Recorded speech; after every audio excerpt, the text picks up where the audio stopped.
पुंडलीकवरदे हरिविठ्ठल श्री ज्ञानदेव तुकाराम गोपाल कृष्ण भगवान की जय। माऊली ज्ञानेश्वर महाराज की जय। जगद्गुरु तुकाराम महाराज की जय।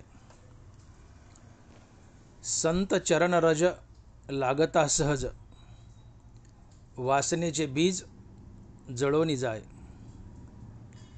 मग रामनामी उपजे आवडी, सुख घडोघडी वाढू लागे।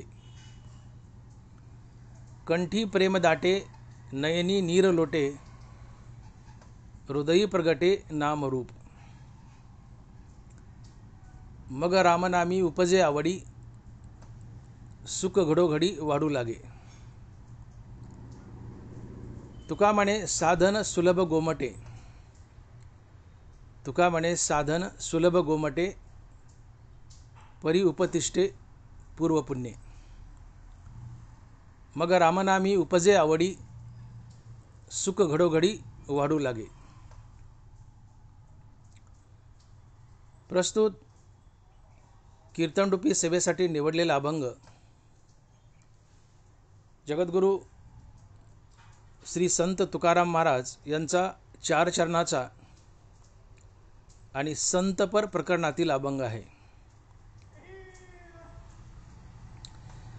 तुकोबाराय म्हणतात, संत चरण रज लागता सहज, वासनेचे बीज जळोनी जाय। अभंगाची सुरुवात तुकोबारायांनी संत या शब्दाने केली आहे। मग आपणास प्रथमतः संत या शब्दावर थोडासा प्रकाश टाकावा लागेल की संत नेमकं कुणाला म्हणावं। आजकाल आम्ही 4 कीर्तन 4 प्रवचनं केली की स्वतःला संत म्हणून घेतो। अर्ध्या हळकुंडात आम्ही पिळे होतो। आम्ही कीर्तनकार प्रवचनकार संत नसून संत वाङ्मयाचे प्रचारक आहोत। संत वाङ्मयाचे प्रचारक आहोत। मग नेमकं संत कुणाला म्हणावं? तर ज्याच्याजवळ विवेक वैराग्य आहे, श्रीगुरूच्या कृपेने ज्याला आत्मज्ञान झाले, जो मुक्तीवर भजनयुक्त आहे आणि पांडुरंगानं ज्याचं दास्यत्व केले, तो संत असतो। ज्याच्याजवळ विवेक वैराग्य आहे, श्रीगुरूच्या कृपेने ज्याला आत्मज्ञान झाले, जो मुक्तीवर भजनयुक्त आहे, ज्याने प्रत्यक्ष पांडुरंग पाहिला आणि पांडुरंगाने ज्याची चाकरी केली, तो संत असतो, इतर दुसरं कोणी नाही। अर्थात जो ज्ञान गिळून गोविंद गातो, तो संत असतो। जो देवहून देवाचं नाव घेतो, तो संत असतो। नाथ महाराजांनी भागवतामध्ये संताची एकूण 21 लक्षणं सांगितली आहेत। आता जर आपण तिकडे गेलो तर विषयांतर होईल आणि वेळही जाईल। म्हणून नेमकं संत कुणाला म्हणावं? तर जो देवहून देवाचं नाव घेतो, तो संत असतो। आणि अशा संताकडे बोट करून तुकोबाराय म्हणतात की संत चरण रज लागता सहज, संत चरण रज लागता सहज, वासनेचे बीज जळोनी जाय। ही संत चरण रज म्हणजे काय?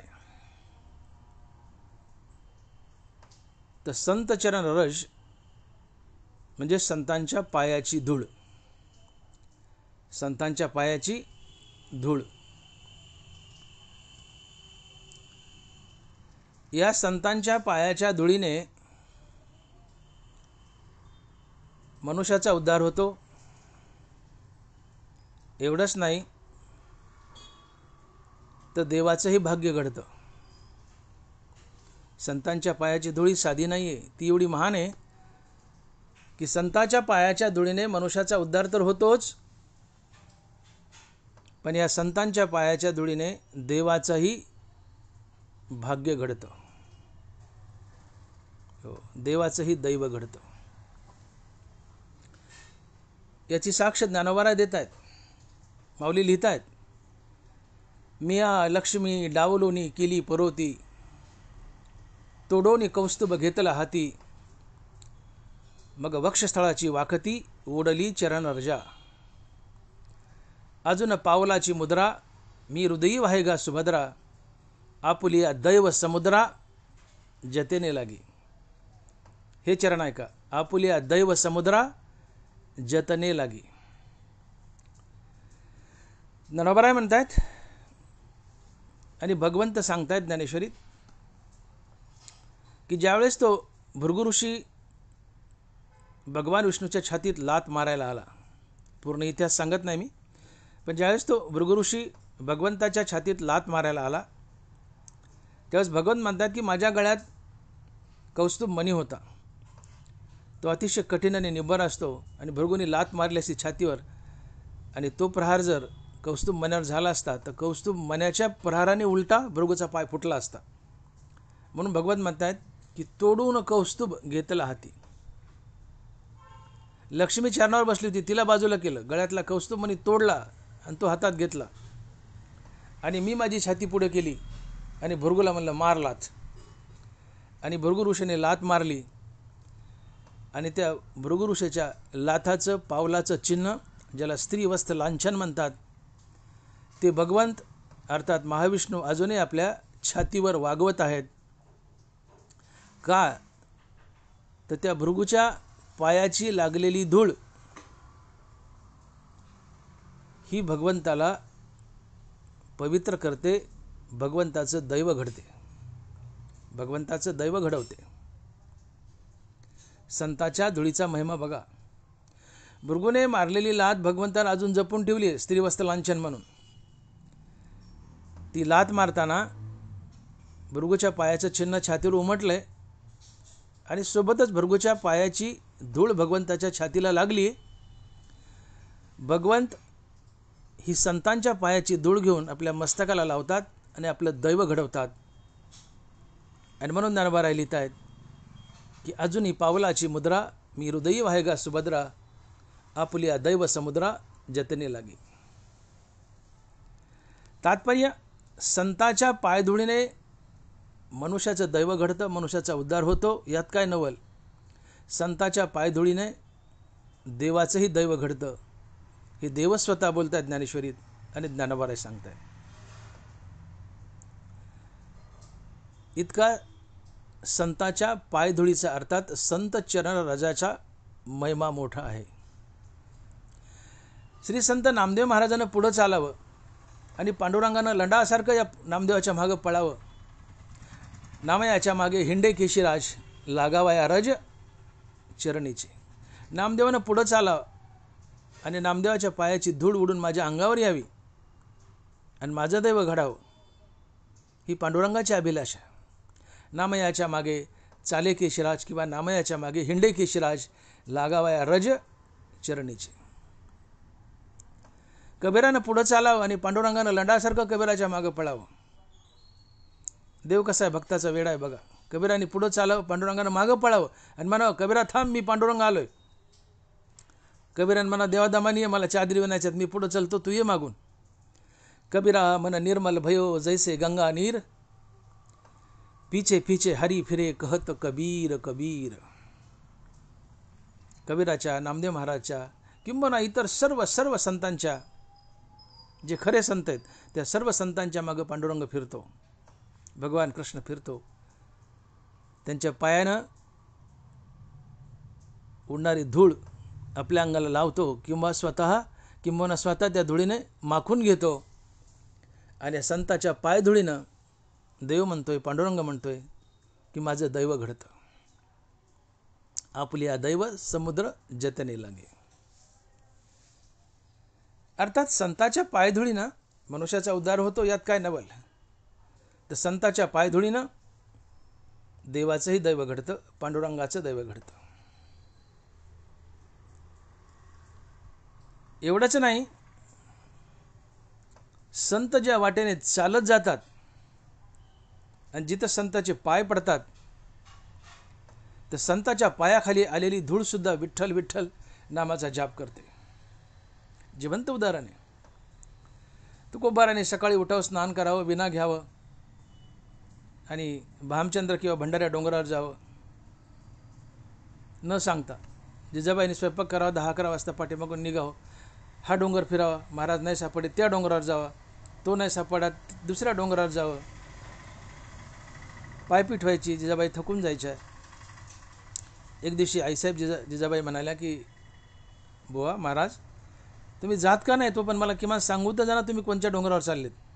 मी किती डोंगर फिरू, पाय मोडलेन माझे फिरू फिरू. तुम्हाला अन्न घातल्याशिवाय मी जेवत नाही, उपाशी तपाशी फिरते, मला चक्कर येईल. कुठं चालले सांगून जात जा, जा पण सांगून जात जा. तुकोबाराय म्हणले अगं आवले किती सोपं आहे म्हणले. मी देहूच्या बाहेर निघलो की 3 वाटा फुटतात, एक भंडाऱ्याकडे, एक भामचंद्राकडे आणि एक कुठल्या तरी गावाला जात होती. या 3 वाटाला तुझा कान लाव आणि ज्या वाटाच्या मातीतून विठ्ठल विठ्ठल असा ध्वनी येईल त्या वाटेने मी गेलो, त्या वाटेने येईन, मला जेवण आणून दे. किती सोपं आहे. जिजाबाईने जाताना त्या वाटेला मातीला कान लावावा आणि त्या मातीतून विठ्ठल विठ्ठल विठ्ठल असा ध्वनी यावा आणि त्या वाटेने जिजाबाईने जावं आणि तुकोबाराला जेवण द्यावं. तुकोबारा ज्या वाटेने जात होते त्या वाटेची माती सुद्धा विठ्ठल विठ्ठल म्हणते. ती माती पावन होते, मातीचा उद्धार होतो. जनाबाईच्या गौऱ्या विठ्ठल विठ्ठल म्हणत होत्या. चोखोबा महाराजाची हाडं विठ्ठल विठ्ठल म्हणत होती. संताच्या पायधुळीचा महिमा अतिशय महान आहे.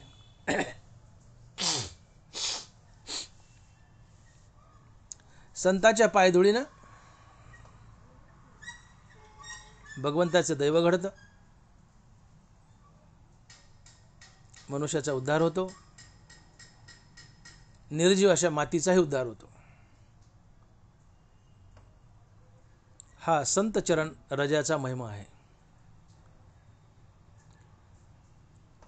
आणि म्हणून तुकोबाराय आजच्या प्रस्तुत अभंगात सांगतायत की मानवी जीवाचा उद्धार संताच्या पायधुळीने होतो. संताच्या पायधुळीने देवाचं दैव घडतं. संताच्या पायधुळीने रस्त्याची माती सुद्धा उधळून निघते. तसंच संताची पायधूळ जर मनुष्याच्या अंगाला सहज लागली, संतांची पायधूळ जर मनुष्याच्या अंगाला सहज लागली तर मनुष्याच्या आतील वासनेचं बीज जळून जातं. हे तुकोबाराय अभंगाच्या पहिल्या चरणात सांगतायत आणि महाराज लिहितायत, संत चरण रज लागता सहज वासनेचे बीज जळून जाय. संत चरण रज लागता सहज वासनेचे बीज जळून जाय. तुकोबाराय म्हणतात की संतांच्या पायाची धूळ जर मनुष्याच्या अंगाला लागली, अर्थात तो खरा संत असावा, ज्ञानोबाराय तुकोबारायासारखा खरा संत असावा, अशा संताच्या पायाची धूळ जर तुमच्या आमच्या अर्थात मनुष्याच्या अंगाला लागली तर मनुष्याच्या आत हृदयात किंवा मनात वास करणारी वासना जळून जाते. संत चरण रज लागता सहज वासनेचे बीज जळून जाय. संत चरण रजाने मनुष्याची वासना जळून जाते आणि मनुष्याचा उद्धार होतो. मग ही वासना म्हणजे काय? मग ही वासना म्हणजे काय? तर वासना म्हणजे बळावलेली इच्छा. वासना म्हणजे बळावलेली इच्छा. वासनेचे अनेक पर्यायी शब्द आहेत. वासना म्हणजे इच्छाच. वासना म्हणजे इच्छा, वासना म्हणजे आशा, वासना म्हणजे कामना, वासना म्हणजे भावना, वासना म्हणजे हाव, वासना म्हणजे तृष्णा. हे वासनेचे पर्यायी शब्द आहेत. प्रामुख्याने वासना म्हणजे इच्छा. पण वासनेची अजून जर परिपूर्ण व्याख्या करायची असेल तर वासना म्हणजे बळावलेली इच्छा. वासना म्हणजे बळावलेली इच्छा. वासना म्हणजे इच्छाच, पण वासना म्हणजे बळावलेली इच्छा. ज्या बळावलेल्या इच्छा आहेत, ज्या फाजील इच्छा आहेत, त्या वासना असतात. जेवण करणं ही इच्छा आहे. मला भाकरी मिळावी ही इच्छा आहे. जेवण करणं इच्छा आहे, पण मला स्वादिष्ट जेवण मिळावं तरच मी जेवेल ही वासना आहे. मला कपडे मिळावेत ही इच्छा आहे.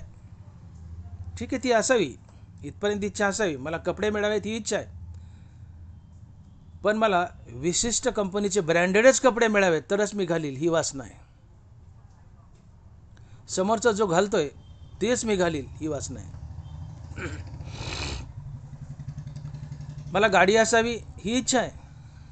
ठीक आहे, असावी. मला गाडी मिळावी ही इच्छा आहे, पण मी 30 लाखाच्या 40 लाखाच्याच गाडीत बसल, अन्यथा बसणारच नाही ही वासना आहे. ही वासना आहे. मला घर असावं ही इच्छा आहे. असावी. मला घर असावं ही इच्छा आहे, पण मला 5 मजली 6 मजली 10 मजली 10 कोटीचंच घर हवंय तरच मी राहील ही वासना आहे. तात्पर्य बळावलेली इच्छा ही वासना असते.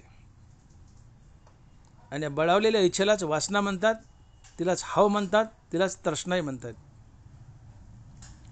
आणि म्हणून या बळावलेल्या वासनेचा किंवा तृष्णेचा दृष्टांत देताना ज्ञानोबा ज्ञानेश्वरीत लिहित आहेत की दरदूर सापे गिळीजत आहे उभा, तरी तो माशिया वेटाळी जिभा, तसे प्राणी कवना लोभा वाढविती तृष्णा. एक बेडूक माशा खात असतो. माशा खाण्यात मग्न आहे बेडूक, आणि पाठीमागून एक साप आलाय. आणि बेडकाने पाहिले मागून साप आलाय. त्या सापानं बेडूक गिळलाय, अर्धा बेडूक गिळलाय. हे बेडूक बघतोय की साप आपल्याला गिळायलाय, तरी बेडूक म्हणतो मी 4-2 माशा खाऊनच घेतो. अरे तुला साप गिळायला ना, तू पळ ना. पण नाही, बेडूक म्हणतं नाही नाही, 10-5 माशा खाऊनच घेतो.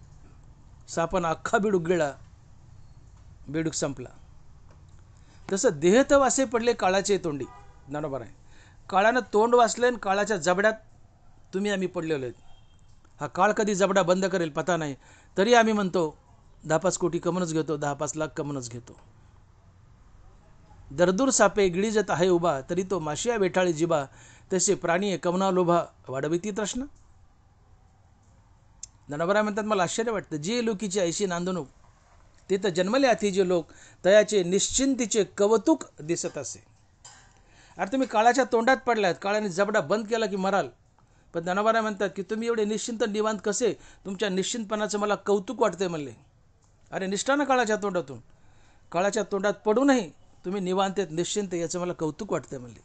जयाचे निश्चिंतीचे कौतुक दिसत असे, ये मृत्यूलोकेचे उपराटे आहा कटा ओकटे, जरी अर्जुना अवचटे जन्माला सीतो येते. ही बळावलेली इच्छा हीच वासना आहे, हीच तृष्णा आहे. ही वासना तृष्णा तुम्हाला चांगल्या मार्गानं वाईट मार्गानं पैसा मिळूनही देईल, पण ही वासना तृष्णा तुम्हाला बेचैन करते आणि अकालीच मारते. मग कमी पैसा मिळून जास्त दिवस जगावं का जास्त पैसा मिळून वासनेमुळे तृष्णेमुळे लवकर मरावं, कोणतं अधिक फायद्याचं आहे हे ज्याचं त्यांनी ठरवावं आणि मला कळवावं. मला तर असं वाटतं की कमी पैसा मिळून जास्त दिवस जगावं हे आमच्या फायद्याचे.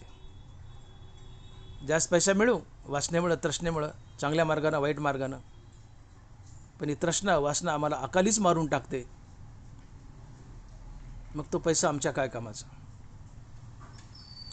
म्हणून हा तृष्णा अर्थात ही वासना ही घातक आहे, तुम्हाला अकालीच मारून टाकते. आणि मग ही अशी वासना तुकोबाराय म्हणतात की संत चरण रजाने जाते, संत चरण रज लागता सहज, वासनेचे बीज जळून जाय. काही मर्यादेपर्यंत इच्छा ठीक आहे, जीवन जगताना इच्छा असतात आणि असावे ते लागतातच संसारामध्ये जगण्यासाठी. काही मर्यादेपर्यंत इच्छा ठीक आहेत, परंतु वासना नको. आणि वासना म्हणजे बळावलेली इच्छा, अर्थात तृष्णा. म्हणून ही वासना आणि तृष्णा ही घातक आहे. ही वासना आणि इच्छा या दोन्ही तुम्हाला दुःख देतात. इच्छा म्हणजे आशा. ज्ञानोबा बोले, आशा जैशी दुखाते, व्याली निंदा दुरीते. ज्ञानोबा. आशा इच्छा एकाच अर्थाचे शब्द आहेत. निंदा पापाला जन्म देते, आशा दुःखाला जन्म देते. आशा जैशी दुखाते, व्याली निंदा दुरीते. इच्छा आशा म्हणलं की तुमच्याबद्दल दुःखच येणार. कारण मनात कुठली आशा आणि इच्छा निर्माण झाली की त्या आशेच्या इच्छेच्या पाठीमागं मन धावतं. मन हृदयस्थ रामापासून तुटतं, ते बहिर्मुख धावतं आणि इच्छित वस्तू, आशा केलेली वस्तू मिळेपर्यंत ते बेचैन अस्थिर असतं. आणि मनाची ही बेचैनी अस्थिरता हेच दुःख असते. आणि मनात आशा इच्छा निरंतर उठत राहतात. मग आशेच्या इच्छेच्या पाठीमागं मन सतत धावतं, ते हृदयस्थ रामापासून तुटतं. हृदयस्थ रामापासून तुटलं, बहिर्मुख झालं की बेचैन होतं, अस्थिर होतं, तडपतं. ही तडप, बेचैनी, अस्थिरता हेच दुःख असतंय. आणि म्हणून आशा इच्छा ह्या सातत्यानं तुम्हाला दुःख देतात. आणि म्हणून ज्ञानोबा म्हणतायत की आशा जैशी दुखाते, व्याली निंदा दुरीते. आशा इच्छा म्हटलं की जीवनात दुःख आलंच. आशा तुलनात्मक थोडं दुःख देते, पण वासना जास्त दुःख देते. कारण वासना ही बळावलेली इच्छा असते, बळावलेली आशा असते. इच्छा तुम्हाला दुःख देते, पण तुलनात्मक कमी देते. वासना ही जास्त दुःख देते. एकदा का लग्नाची पार्टी बसली आणि त्या बैठकीमध्ये बोला म्हणले, किती हुंडा देता? आता कायद्यानं हुंडा बंदी आहे, जुन्या काळातली गोष्ट. बोला म्हणले, किती हुंडा देता? मुलाच्या बापाने प्रश्न केलाय. मुलाच्या बापाने, किती हुंडा देता? मुलीचा बाप म्हणाला, 2 लाख.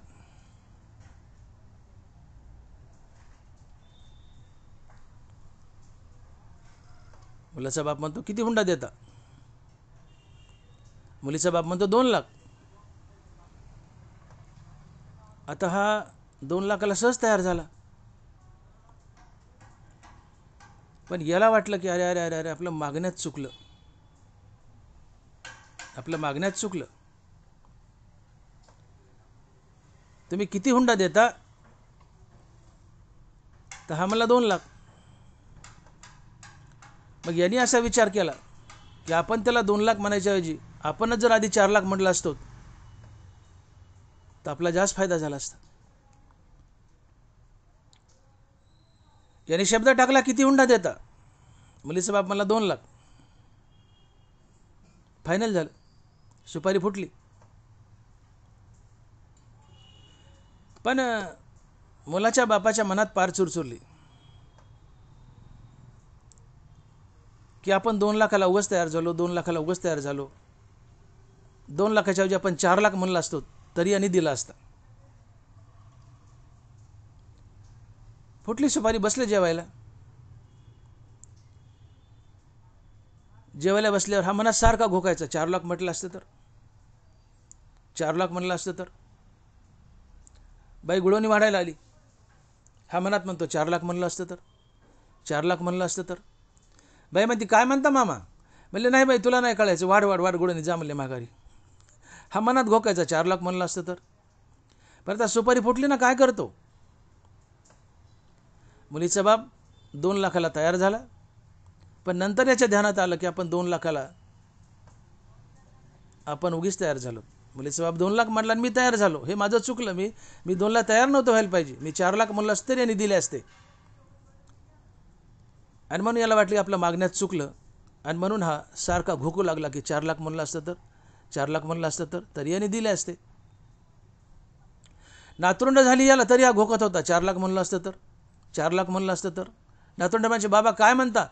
तू म्हणायचं, काही नाही पोरानं खेळा, तुम्हाला नाही कळायचं, 4 लाख म्हणलं असतं तर. अर्थात आधी काय दुःख होतं की 2 लाख मिळतात का नाही हेच दुःख होतं. पण या 2 लाखांनी जो आनंद दिला तो आनंद त्या 4 लाखानं भोगू दिला नाही. 2 लाखानं जो आनंद दिला तो आनंद त्या 4 लाखानं भोगू दिला नाही. आणि म्हणून इच्छा ही इच्छित वस्तू मिळेपर्यंत माणसाला दुःखी करते, परंतु मिळालेल्या वस्तूचाही उपभोग घेऊ देत नाही. इच्छित वस्तू मिळेपर्यंत इच्छा तुम्हाला दुःखी करते, परंतु ती वस्तू मिळाली तर मिळाल्यावर देखील तिचा उपभोग घेऊ देत नाही. आधी काय दुःख होतं? हा मनात गाठ बांधून आला तर आपल्याला 2च पाहिजेत आणि पुरीचा बाप 2 ला तयार झाला. पण पुरीचा बाप 2 लाखाला सहज तयार झाला. पुरीचा बाप 2 लाखाला सहज तयार झाला म्हणून याच्या मनात पालचल उचलली, अरे आपण 2 लाखाची गाठ उगाच बांधली, आपण 4 लाख ठेवून आलो तरी बरं झालं असतं. आधी दुःख काय होतं? 2 लाख मिळतात का नाही. पण 2 लाख मिळाले त्याचा आनंद मानाव ना. पण त्या 4 लाखांनी या 2 लाखाचा आनंद उपभोगू दिला नाही. अर्थात अशा इच्छा इच्छित वस्तू मिळेपर्यंत तुम्हाला दुःखी करतात आणि मिळालेल्या वस्तूचाही उपभोग घेऊ देत नाहीत. आणि म्हणून इथे 2 लाख ही इच्छा आहे आणि 4 लाख ही वासना आहे. आधी 2 लाख मिळतात का नाही हे दुःख होतं. इच्छेने दुःख दिलं, काय इच्छा घेऊन आला 2 लाख हुंडा मिळावा. पण 2 लाख मिळतात का नाही. पुरीचा बाप जर लाखच म्हणला तर काय करावं? 2 लाखाची इच्छा घेऊन आला. पण आधी दुःख होतं की 2 लाख मिळतात का नाही. इच्छेने दुःख दिलं, 2 लाख मिळतात का नाही. पण 2 लाख मिळाले त्यात समाधान नाही. आता 4 लाखाची इच्छा निर्माण झाली. ही इच्छा बळावली आणि बळावलेली इच्छा ही वासना असते. आणि म्हणून 2 लाख ही इच्छा आहे, 4 लाख ही वासना आहे. आणि म्हणून बळावलेली इच्छा ही वासना असते. बळावलेली इच्छा ही वासना असते. आणि इच्छा आशा इच्छित वस्तू मिळेपर्यंत तुम्हाला दुःखी करतात आणि ती वस्तू मिळाल्यावर देखील त्याचा उपभोग घेऊ देत नाहीत. एखादा मनुष्य आमदारकीला उभा राहिलाय, आधी काय दुःख आहे, काय इच्छा आहे की मी आमदार व्हावं. मग आमदार होतो का नाही भीती आहे, दुःख आहे.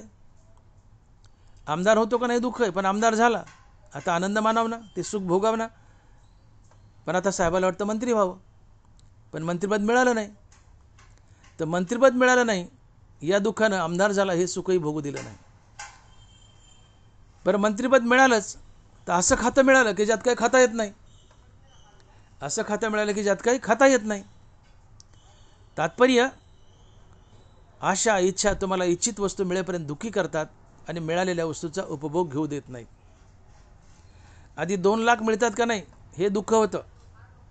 इच्छेने दुःख दिलं पण कमी होतं. 2 लाख मिळतात का नाही हे दुःख होतं. पण तू 4 लाखाची इच्छा झाली तर त्या 4 लाखानं या 2 लाखाचे आनंद उपभोग दिला नाही. आणि म्हणून मी विधान केलं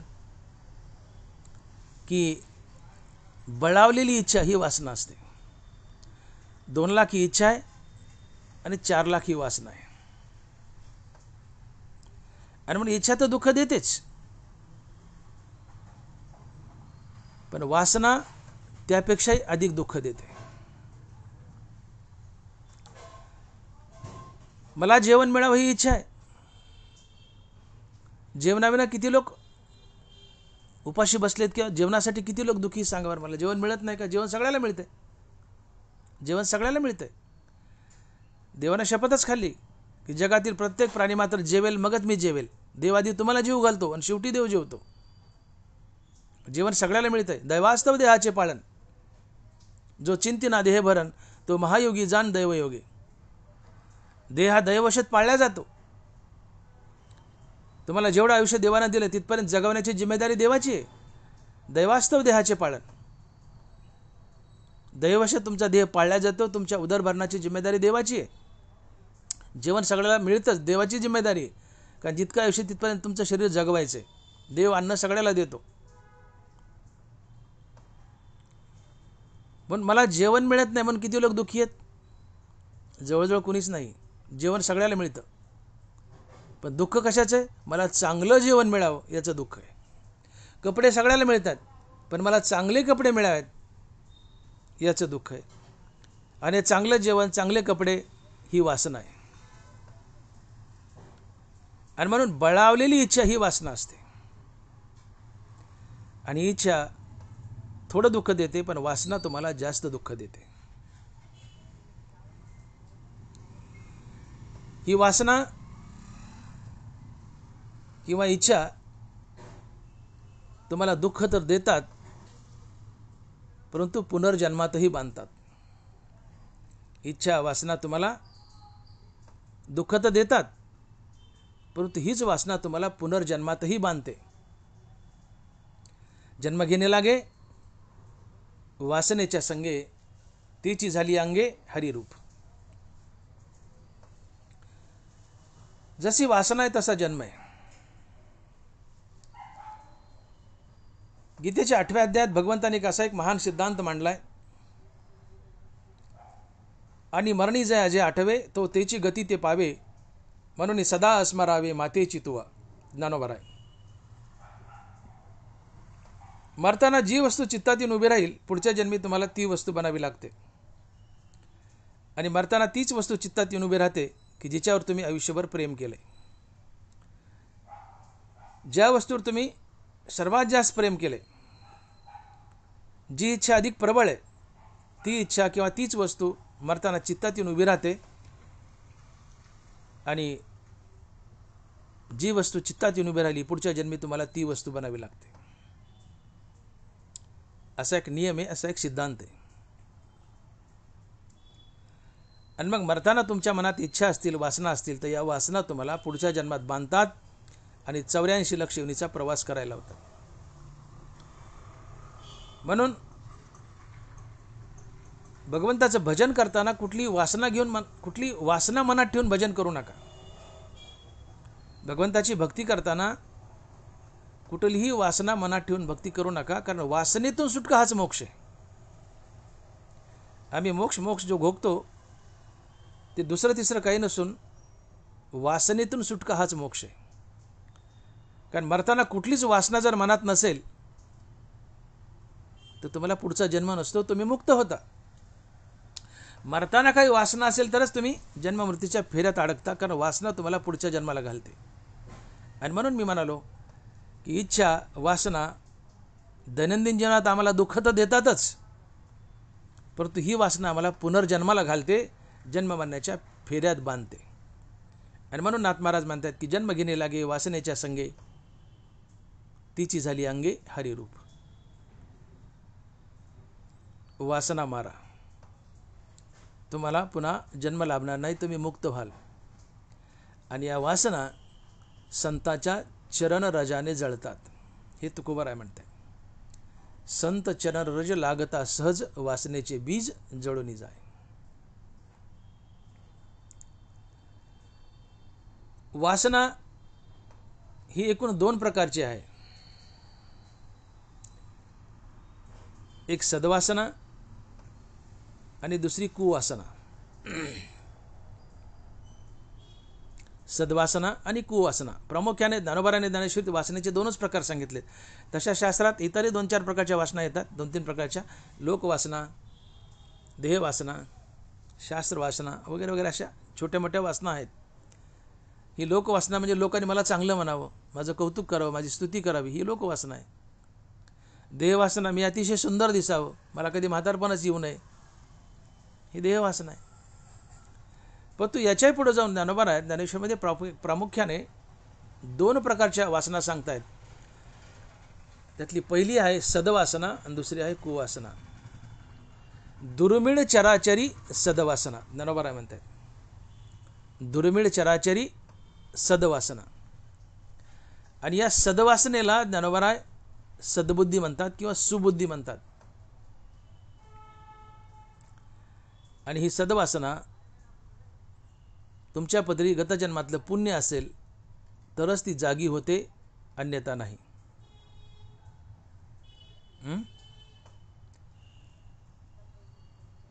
सद्वासना म्हणजे सद्बुद्धी किंवा सुबुद्धी. ज्ञानोबा म्हणतात की कर्माधारे राहटीजे, परी कर्मफळा न निरीक्षिजे, जैसा मंत्रद्रू न बाधीजे कर्मबाधा. ही सद्बुद्धी सुबुद्धी किंवा सद्वासना म्हणजे काय हे सांगताना ज्ञानोबा म्हणतात की कर्माधारे राहटीजे परी कर्मफळा न निरीक्षिजे, जसा मंत्रद्रू न बाधीजे भूतबाधा.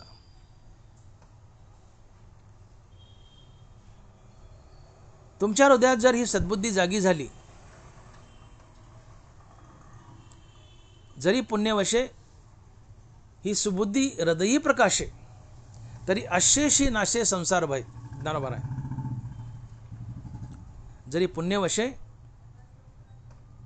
सुबुद्धी हृदयी प्रकाशे, तरी अशेषी नाशे संसार भय.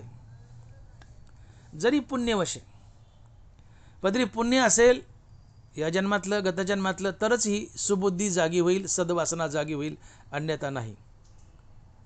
पुण्यवान माणसाची सुबुद्धी सद्बुद्धी अर्थात सद्वासना जागी होते. आणि सद्वासना जर जागी झाली की तुम्ही संसार जिंकला. कारण गंगेला जसा समुद्रच शेवट आहे, तसा सद्वासनेला सुबुद्धीला परमात्मा शेवट आहे. जैसा गंगेसी उदधी निरंतर.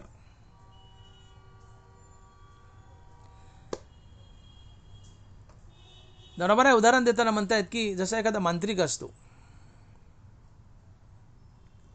त्यांनी त्या भूतावर जर मंत्र टाकले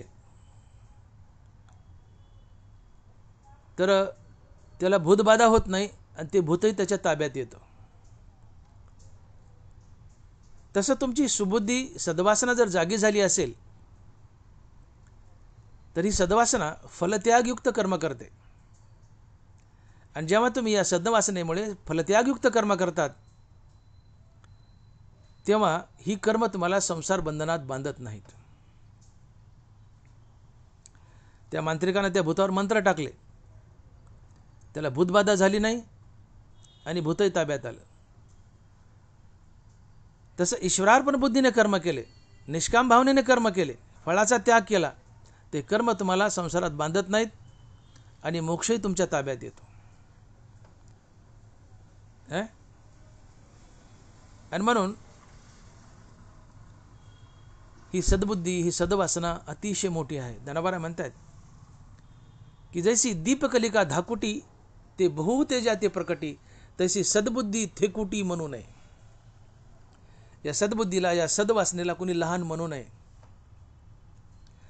काय दिव्याची ज्योत अतिशय लहान असते पण प्रकाश खूप मोठा असतो. तसं सद्बुद्धी सद्वासना ही लहान असते पण तिचं कार्य फार मोठं फार महान असतं. ती तुम्हाला संसार जिंकून देते आणि जन्ममरणाच्या फेऱ्यातून बाहेर काढते, भगवंताची प्राप्ती करून देते. ही सद्वासना आहे आणि पुण्याने जागी होते. दुसरी आहे कुवासना. कुवासना म्हणजे माणसाच्या मनात असलेल्या संसारिक इच्छा. वासनाचे पण कु आहे, ज्याच्या इच्छा प्रबळ आहेत, ही कुवासना आहे. आणि जोपर्यंत इच्छा आहेत तोपर्यंत संसार बंधन आहेच. ज्या दिवशी तुम्ही निरीच्छ व्हाल अर्थात विरक्त व्हाल तेव्हा संसार बंधन तुटेल. आणि म्हणून कुवासना ही तुम्हाला संसारात बांधते. आणि मग ज्ञानोबा लिहित आहेत की एरते दुर्मती जे बहुधा असे विकरती, ते तर निरंतर रमती अविवेकी. ही सुबुद्धी सोडली तर उरलेली ही दुर्बुद्धी आहे. ज्यांच्या पदरी पुण्य आहे, या पुण्याच्या बळावर ही सद्वासना अर्थात सुबुद्धी जागी होते आणि ही तुम्हाला देवाची प्राप्ती करूनच देते. परंतु ज्यांच्या हृदयात सद्बुद्धी नाही आहे, सद्वासना नाही आहे, त्यांच्या हृदयात दुर्बुद्धी असते, कुवासना असते आणि ही कुवासना विकारी असते. अशा माणसामध्ये विकार ठासून भरलेले असतात आणि असा मनुष्य सातत्याने संसार बंधनात अडकत असतो. म्हणून इतया पार्था स्वर्ग संसार नरक अवस्था, आत्मसुख सर्वथा दृष्ट नाही. ज्यांच्याजवळ दुर्बुद्धी आहे, कुवासना आहे, त्यांना संसार स्वर्ग किंवा नरक मिळेल पण आत्मसुख अर्थात मोक्ष मिळणार नाही. मोक्ष किंवा संतपद त्यांनाच मिळेल की ज्यांच्या अंतकरणात सद्बुद्धी वास करते किंवा सद्वासना वास करते. आणि म्हणून कुबुद्धी किंवा कुवासना म्हणजे मनात असलेल्या प्रबळ इच्छा, आणि या प्रबळ इच्छेचा अर्थात कुवासनेचा संतांच्या पायधुळीने नाश होतो. या वासना जळून जातात. ज्यावेळेस तुम्ही संतांच्या सहवास येतात आणि संतांच्या सहवासात येतात आणि संतांची चरणरज तुम्हाला लागते, त्यावेळेस संतांच्या या चरणरजाने तुमची कुवासना जळून जाते. कुवासना जळणं म्हणजे तुमच्या इच्छा मरणं, तुम्ही निरीच्छ होणं, अर्थात तुम्ही विरक्त होणं. आणि ज्यावेळेस तुमच्या जीवनात विरक्ती येते तर या वैराग्यानं तुम्हाला देव भेटतो. ते हे विषय वैराग्य जे आत्मलाभाचे भाग्य यांनी ब्रह्मानंदा योग्य जीव होती. म्हणून कसं समीकरण आहे पहा की संतांच्या पायाची धूळ जर तुम्हाला सहज लागली तर संतांच्या पायधुळीने तुमची कुबुद्धी कुवासना जळून जाते. अर्थात तुमच्या इच्छा मरतात, तुम्ही निरीच्छ होतात, तुमच्या जीवनात विरक्ती येते. तात्पर्य कुवासना जळणे म्हणजे तुमच्या जीवनात विरक्ती येणे, तुम्ही निरीच्छ होणे, आणि या विरक्तीने देव भेटतो. आता या ठिकाणी तुकोबारांनी काय शब्द प्रयोग केलाय की संत चरण रज लागता सहज वासनेचे बीज जळून जाय. नुसती वासना जळून उपयोग नाही, वासनेचं बीज जळावं. वासनेचं बीज जळावं. तर हे वासनेचं बीज काय आहे? वासना जळाली ठीक आहे, वासना मोक्ष मिळवून देते. जळाली की वासना जळाली मोक्ष मिळेल, पण नुसती वासना जळून उपयोग नाही आहे. एखादं झाड आहे, जसे तुकोबाराज बोलले की आशा ही समूळ खणून काढावी तरीच गोसावी व्हावे त्याने. एखादं झाड आहे, वरून तोडले, खोड तसंच ठेवले, त्याला पुन्हा आगाऱ्या फुटतात, फांद्या फुटतात, ते झाड पुन्हा पनपतं.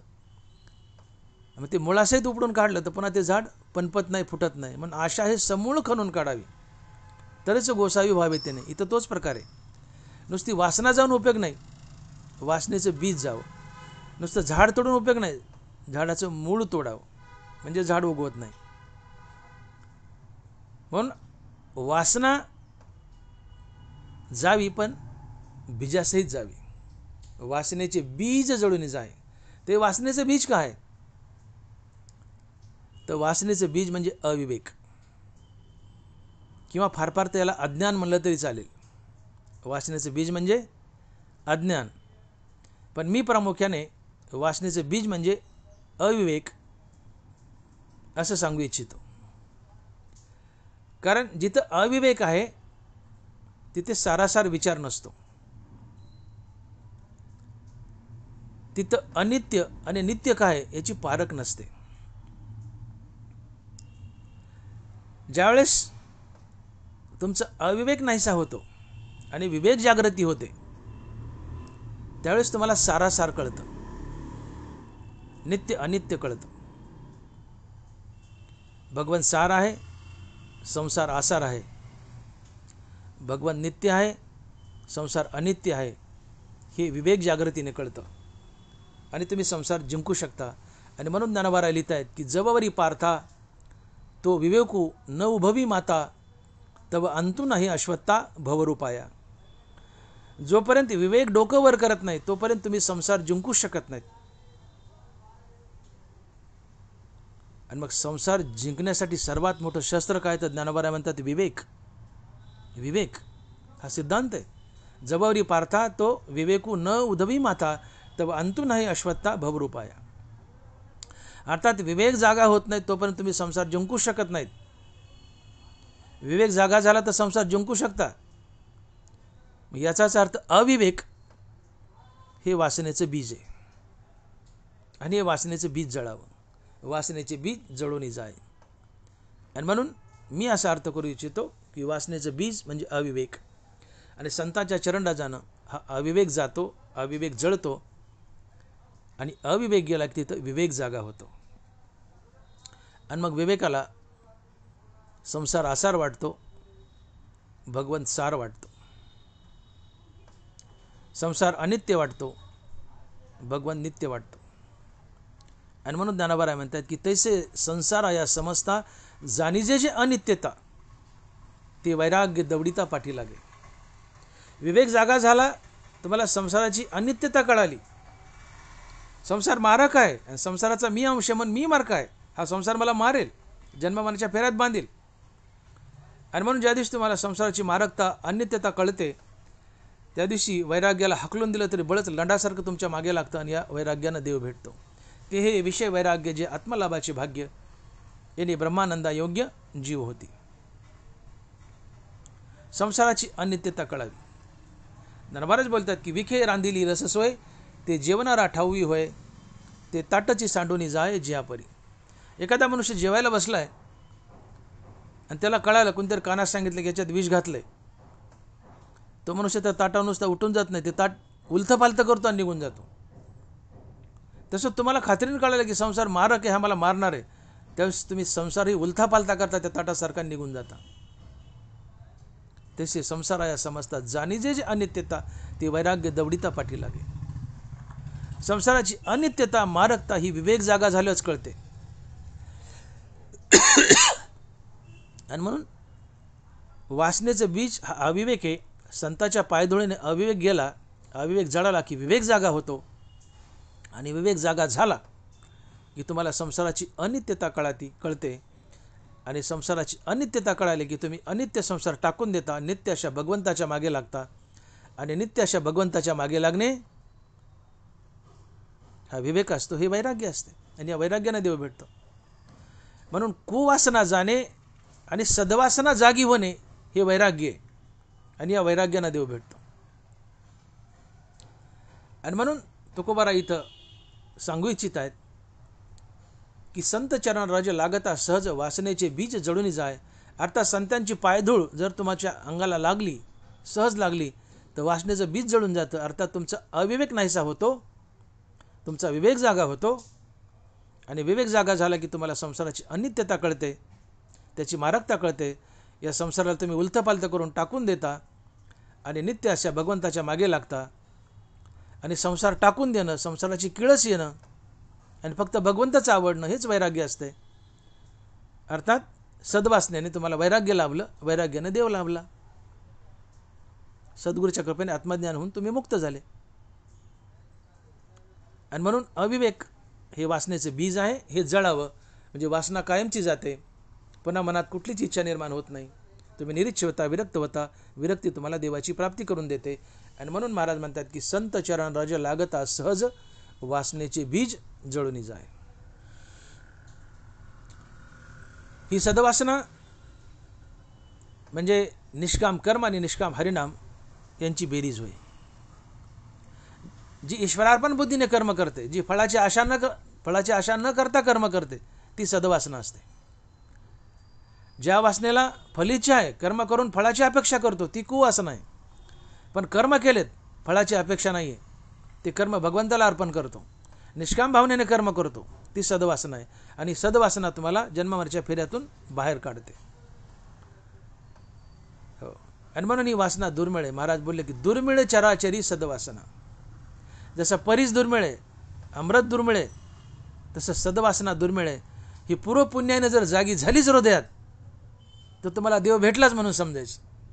जसं गंगेला शेवट समुद्रच, तसं सद्वासनेला शेवट परमात्माच. तुम्ही मुक्त झालेच, परंतु ही हृदयात जागी व्हावी, तुमचं कल्याण होतं.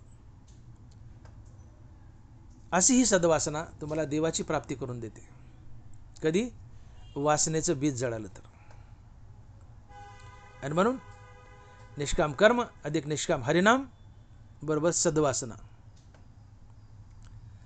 आणि ही सद्वासना म्हणजेच वैराग्य. आणि अशा सद्वासनेला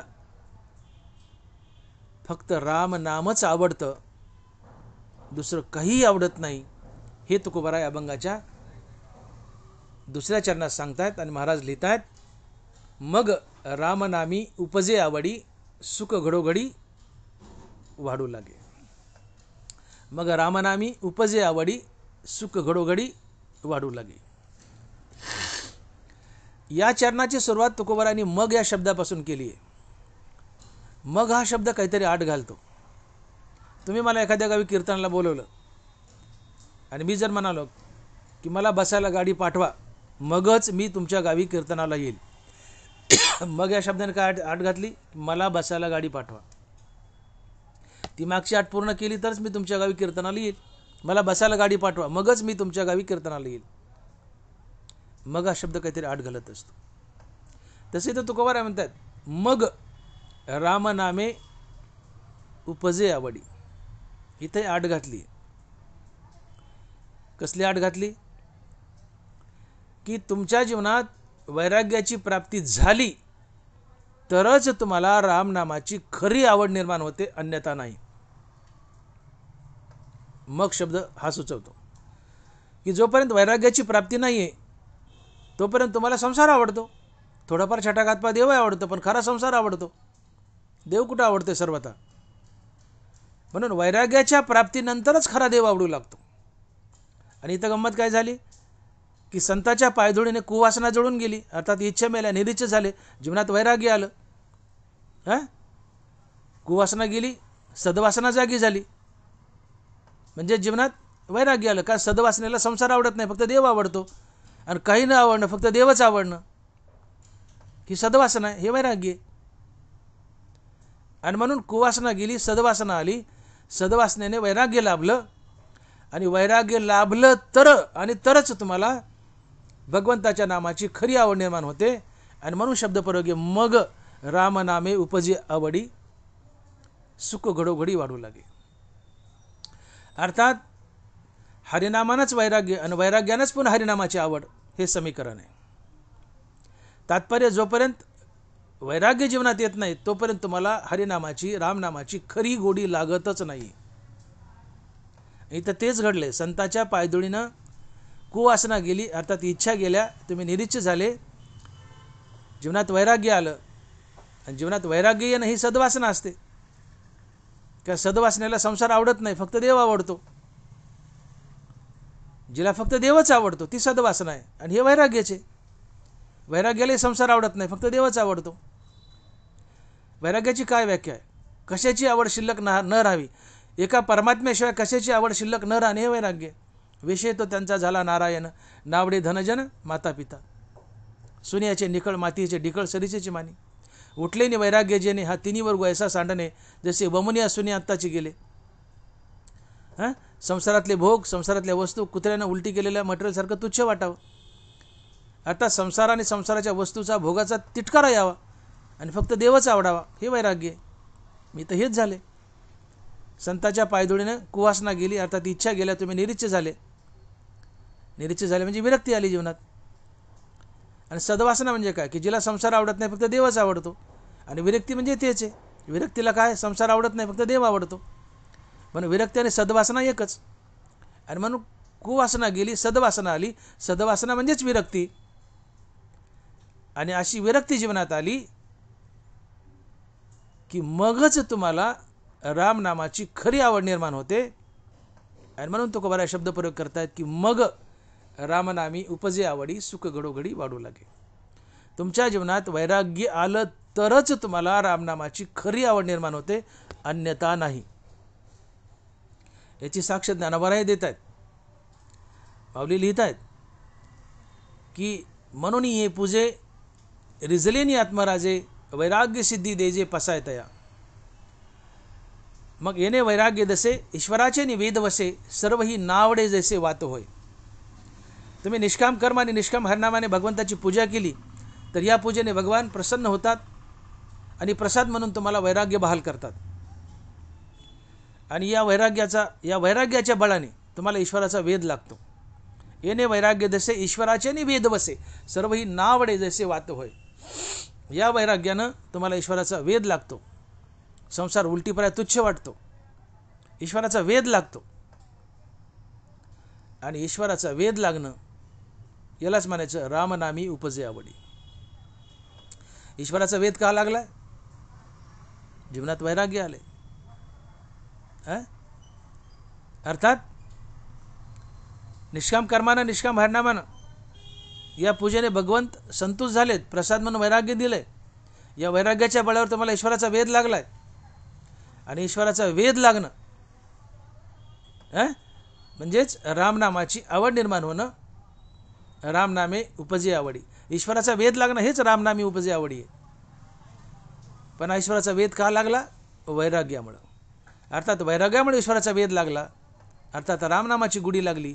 पर्यायानं वैराग्यामुळेच रामनामाची गुढी लागली. आणि म्हणून मी म्हणालो की जीवनात वैराग्य आलं तर आणि तरच आणि मगच तुम्हाला रामनामाची गुढी लागते, अन्यथा नाही. आणि म्हणून शब्दप्रयोग आहे, मग रामनामे उपजी आवडी, सुख घडोघडी वाढू लागे. सुख घडोघडी वाढू लागले. आता तुमची कुवासना जळाली, तुमच्या हृदयात सद्वासना जागी झाली. सद्वासना म्हणजेच विरक्ती असते. त्या सद्वासनेला संसार आवडत नाही, फक्त देव आवडतो. या प्रक्रियेला विरक्ती म्हणतात. म्हणून सद्वासना म्हणजेच वैराग्य. आणि हे वैराग्य जीवनात आलं मगच तुम्हाला रामनाम आवडतं. मग रामनामे उपजे आवडी. मग आता रामनाम आवडू लागलं की पुढं फायदा काय होतो? सुख घडोघडी वाढू लागे. जोपर्यंत रामनामाची आवड नाहीये तोपर्यंत जीवनात सुख चढतं नसतं. सुख चढतं असावं. सुखाशी चढावा असणे जेणे सुख चढतं असावं. सुख घडोघडी वाढू लागे. भगवंताची आवड निर्माण व्हावी, भगवंताच्या नामाची आवड निर्माण व्हावी, परमार्थ आवडीचा असावा. सुख चढतं असतं, वाढत जातं. परमार्थ हा सवडीचा नसावा किंवा नडीचा नसावा. नड पडली, अडचण आली, देवाची सेवा करायची, हे कामाचं नाही. सवड मिळाली, देवाची सेवा करायची, हे कामाचं नाही. परमार्थ नडीचा सवडीचा नसावा, परमार्थ आवडीचा असावा. आणि जिथं आवडीचा परमार्थ आहे, लक्षामध्ये, जिथं परमार्थ आवडीचा, आवडीने भावे हरिनाम घेसी, असा परमार्थ असावा. परमार्थ आवडीचा असावा. जिथं आवडीचा परमार्थ आहे तिथे सुख चढतं असतं, घडोघडी वाढत जातं. आणि म्हणून संसारात सुख नसतंच, आणि असलंय थोडंफार विषयात, संसारात सुख नसतं आणि असलंय थोडंफार, तर ते भगवंतामुळेच मिळालेलं असते. तिकडे जायला नको, आता विषयांतर होईल. संसारात सुख नसतंच आणि असलंय थोडंफार, तर ते घटत जातं. ते रामनामानेच मिळालेलं असतं आणि ते संसारात घटत जातं. परंतु परमार्थात मोक्षात सुख वाढत जातं. परमार्थात मोक्षात सुख वाढत जातं. सुख घडोघडी वाढू लागे.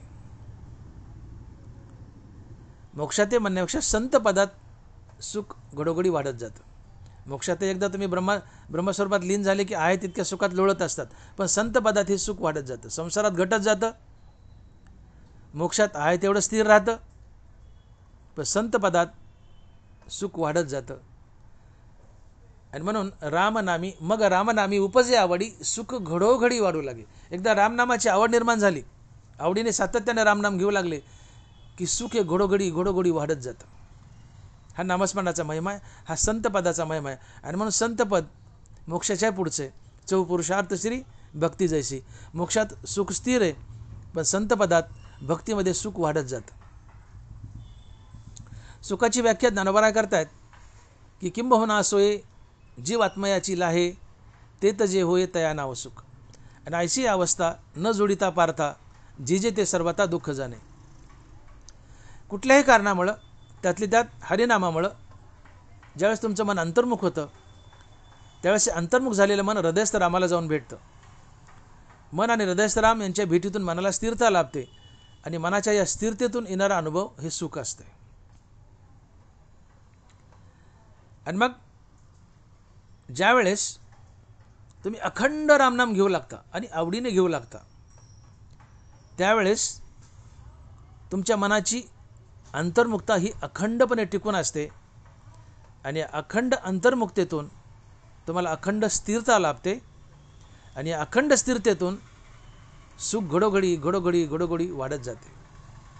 कारण आता तुमचं मन हृदयाच्या डोहात बुडाले, परमात्म्याशी एकरूप झाले, तुम्ही रामनाम घेत आहेत, मन अंतर्मुख झाले, हृदयस्थ रामाला भेटले, मन आणि हृदयस्थ राम यांच्या भेटीतून मनाला स्थिरता लाभली आणि कायमची स्थिरता लाभली, तिथं मनाची अत्यंतिक निवृत्ती झाली, मन कायमचं भगवंताला भेटले आणि भगवंताला भेटून कायमचं स्थिरावलंय. आणि ज्यावेळेस मन कायमचं स्थिरावतं त्यावेळेस तुम्हाला कायमचं सुख येतं, नवे नवे घडोघडी सुख वाढत जातं. पण मनाची स्थिरता हेच सुख, आणि या मनाच्या स्थिरतेतून, मनाच्या कायमच्या स्थिरतेतून कायमचं सुख, नवे नवे घडोघडी तुमचं सुख वाढतही जातं. आता ते कायमचं स्थिरावले. कारण जसं तानया लागती झटे तिथं अधिकच पाना फुटे, गायीच्या वासरानं किती डुसण्या मारल्या गायीच्या कासेत तर गाय अधिक अधिक पाना सोडते, त्या वासराला संतुष्ट करते. तसंच तुम्ही जितकं अधिक अधिक अधिक रामनाम घ्याल तितका भगवंत अधिक संतुष्ट होतो आणि अधिक सुखाचा पाना तुम्हाला सोडतो आणि तुमचं सुख घडोघडी वाढत राहतं. सुख का वाढतंय? जसं वासरू किती डुसण्या मारो कासेला, ती राग मानवत नाही, ती अधिक पाना देते.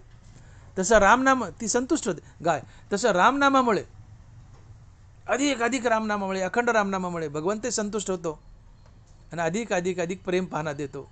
तुमचं सुख वरचेवर वरचेवर वरचेवर चढतं असते. एक कारण.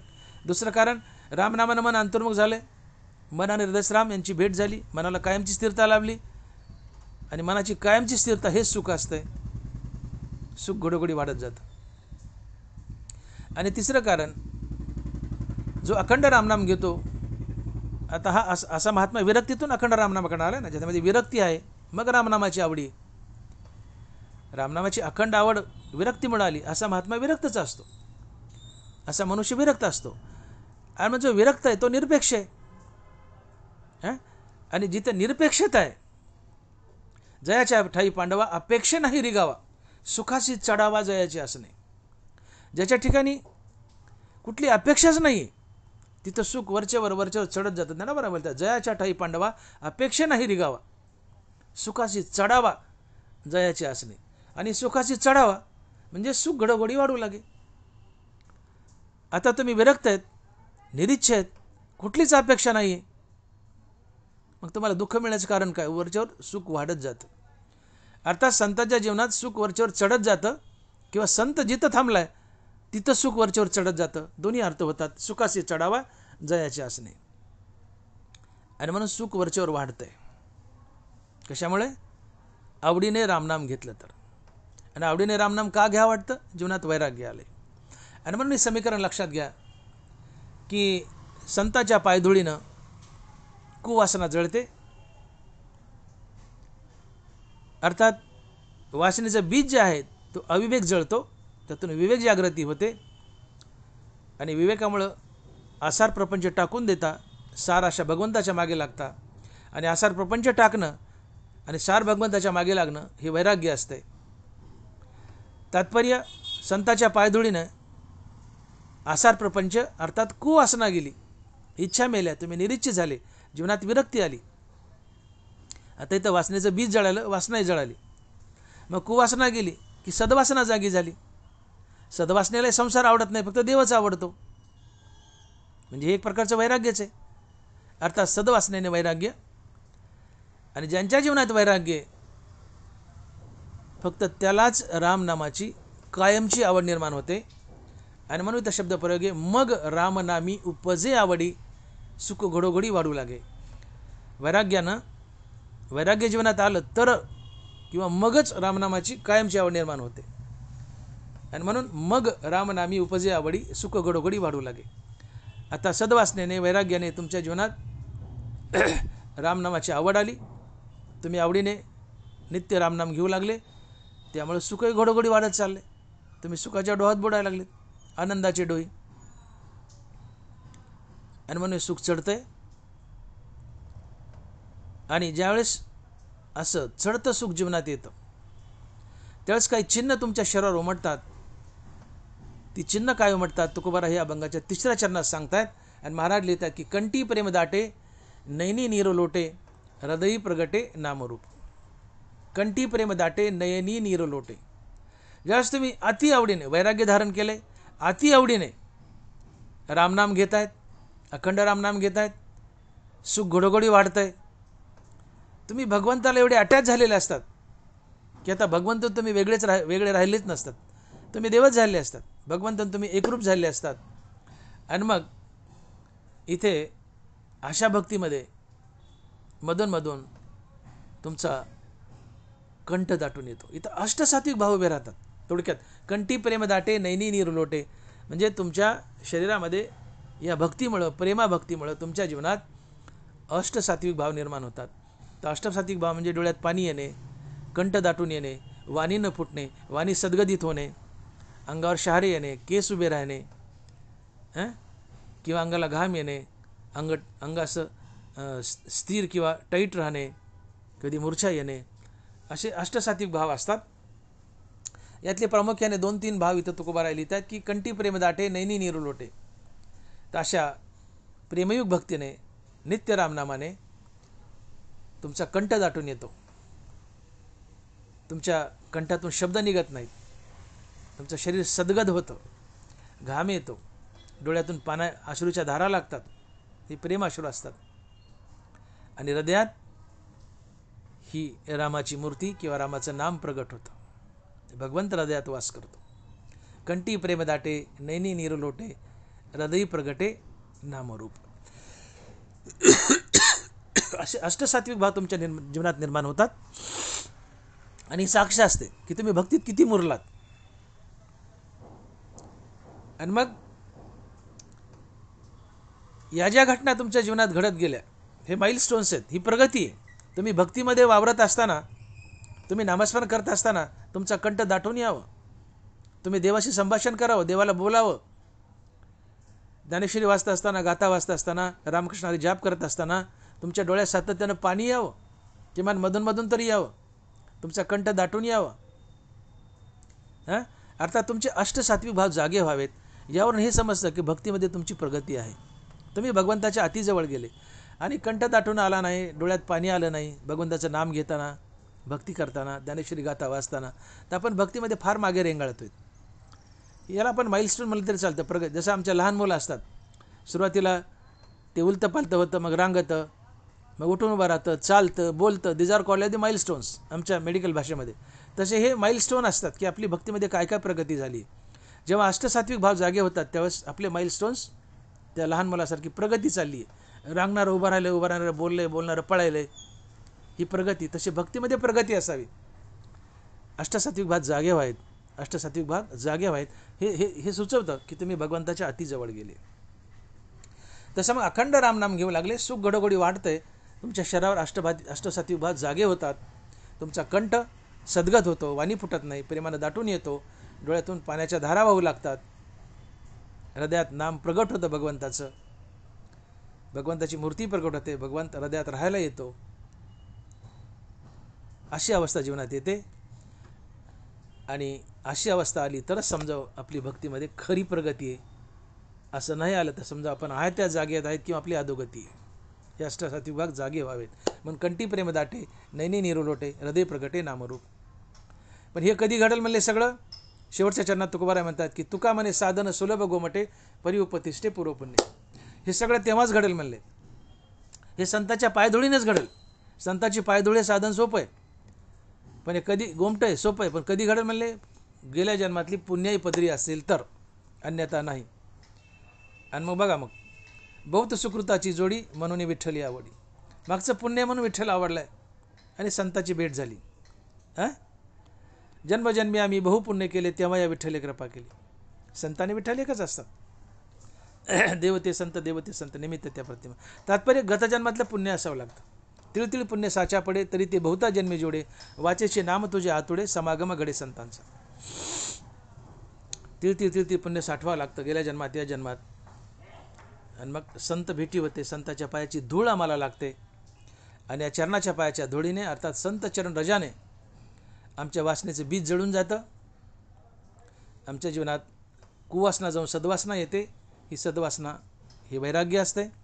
वैराग्य जीवनात आलं तरच आणि मगच रामनामाची आवड निर्माण होते. सुख घडोघडी वाढू लागतं. सुख घडोघडी वाढू लागलं तर आम्ही या सुखात न्हावून जातो आणि आमच्या शरीरावर अष्टसात्विक भाव जागे होतात. याला तुकोबाराय म्हणतात कंठी प्रेम दाटे नैनी नीर लोटे, हृदय प्रगटे नामरूप.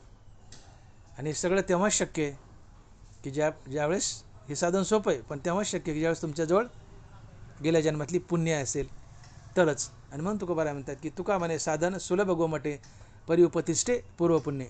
विठोबा रखुमाई, जय जय विठोबा रखुमाई, जय जय विठोबा रखुमाई, जय जय विठोबा रखुमाई. आता तुकोबाराय म्हणतात की संत चरणराज लागता सहज वासनेचे बीज जळून जाय. संतांच्या पायधुळीने एवढ्या घडामोडी होतात आपण पाहिल्या, पण भानगड अशी हो की एखाद्या युगात एखादा संत येतो.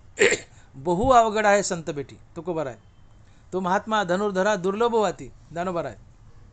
मी तर म्हणतो तुकोबारायचे शिष्य निळोबाराय, तुकोबारायचे शिष्य निळोबाराय आणि बहिणाबाई यांच्यानंतर या महाराज भूमीत पुन्हा संतच नाही आहे. ज्याला तुम्ही संत म्हणतात ते तुम्ही म्हटलेले संत आहेत. दे आर सो कॉल्ड संत, आडनावाचे संत. तुम्ही तुम्ही तुम्ही नामांकन केलेले संत आहेत. निळोबारायनंतर बहिणाबाईनंतर या महाराज भूमीत संत नाही. मग तुकोबाराय तर म्हणतात की संत चरणराज लागता सहज. संत एवढे दुर्मिळ आहेत तर त्यांच्या पायाची धुळी दुर्मिळ आहे. मग ह्या घडामोडी कशा घडतील आमच्या जीवनात? तर संत जर उपलब्ध नसतील तर संताचा उपदेश हीच संत चरणराज म्हणून गृहीत धरली तर चालते. संताचे ग्रंथ, गाथा, ज्ञानेश्वरी, संतांचा उपदेश, संताचं वागणं चालणं बोलणं हीच आमच्यासाठी संत चरणराज असते. दानोबाराची ज्ञानेश्वरी वाचा, गाथा वाचा, हीच संत चरणराज आहे. त्यातून तुम्हाला उपदेश मिळेल. संतांनी शास्त्रात जे लिहून ठेवले हीच आमच्यासाठी संत चरणराज आहे. आणि जसं जसं ज्ञानेश्वरीत गाथे सांगितले तसं तसं वागा. संत उपलब्ध असतीलच असं सांगता येत नाही. मग संत नसतील तर त्यांचे ग्रंथ आहेत ना. येणे बोधे असो आम्ही सर्व काळ, करू हे निर्मळ हरिकथा. तुकोबाराय म्हणले की माझी गाथा म्हणजे मीच आहे. गाथेच्या बोधाने मी सर्व काळ इथं आहे. ज्ञानेश्वरीच्या बोधाने मी सर्व काळ इथं आहे. हे दानोबाराय बोलतात, तुकोबाराय बोलतात. म्हणून संत जरी सदा सर्व काळ उपलब्ध नसते तर त्यांची शास्त्र ज्ञानेश्वरी, गाथा, भागवत हे आमच्यात उपलब्ध आहे.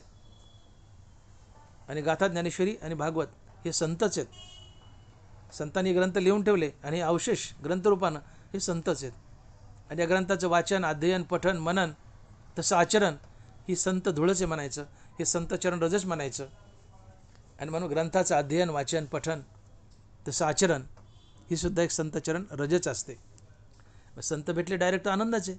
नाही संत भेटले तर ग्रंथाचा अभ्यास करा, तसं आचरण ठेवा, ही संत चरण रजच आहे.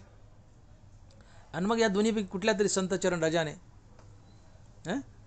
तुमच्या वासनेचं बीज जे अविवेक आहे किंवा अज्ञान आहे ते जळून जाईल. तुमच्यात विवेक जागृती होईल. आसार प्रपंच तुम्ही टाकून द्याल. या विवेकामुळं सार भगवंताच्या मागे लागाल. आसार प्रपंच टाकणं आणि सार भगवंत स्वीकारणं हा विवेक आहे. हेच वैराग्य आहे. यालाच कुवासना जाणं म्हणतात किंवा वासनेचं बीज जाणं म्हणतात. आणि हीच सद्वासना आहे. कुवासना गेली की सद्वासना उरते. सद्वासना उरणं हेच वैराग्य आहे. असं वैराग्य जीवनात आलं मगच तुम्हाला रामनामाची आवड निर्माण होते. मग तुम्ही या वैराग्याच्या बळावर आवडीने रामनाम घेऊ लागाल. सुख घडोघडी वाढत जाईल. सुख घडोघडी वाढलं की तुमच्या जीवनात अष्टसात्विक भाव येतील. तुमचा कंठ प्रेमाने दाटेल, कंठ सद्गतीत होईल, डोळ्यातून आनंदाश्रू वाहू लागतील, तुम्हाला घाम येईल, रोमांच उभे राहतील, शरीर स्थिर होईल. असे सगळे अष्टसात्विक भाव जीवनात येतील आणि तुमच्या परमार्थाची प्रगती हे सिद्ध होईल. तुम्ही देवाला जाऊन चिटकले हे सिद्ध होईल.